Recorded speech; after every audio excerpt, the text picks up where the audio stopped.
A blizzard, the crime scene, and frantic calls by Karen Reed, the focus of testimony today in the 45-year-old defendant's murder retrial. She made dozens of calls in the middle of that blizzard in those early morning hours trying to find John O'Keefe. He never returned any of those calls. NBC 10's John Maroney joining us live from Dedham with an update. John? Stacey, these dramatic calls from Karen Reed, they are nothing new. But for the first time, the jury was given a weather report regarding the night John O'Keefe died. One of 8 voicemail messages Karen Reed left for John O'Keefe as he was dying in the snow.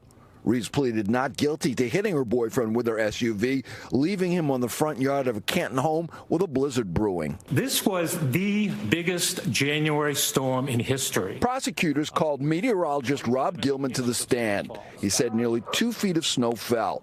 The defense says pieces of Reed's taillight were planted by investigators under the snow.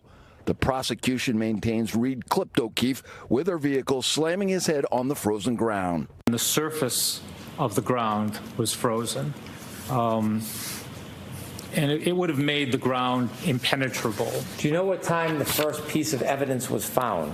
Lieutenant Kevin O'Hara of the state police testified about the grid search of the front yard of 34 Fairview Road. He says the taillight pieces and a sneaker were found underneath undisturbed snow.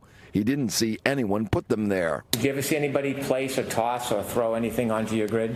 I did not, no, sir. Former Canton Police Lieutenant Paul Gallagher finished his testimony. Defense attorney Alan Jackson pressed him on the initial investigation.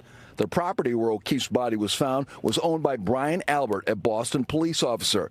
Gallagher says Albert wasn't given any special treatment and he didn't seek a search warrant because there was no probable cause. You didn't believe that it was necessary, in your mind, it was necessary to seek a search warrant to search the interior of that house? That's absolutely correct.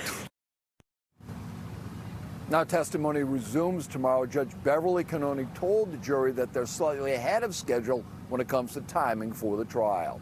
Well, I've been Dedham, John Maroney, NBC 10 Boston.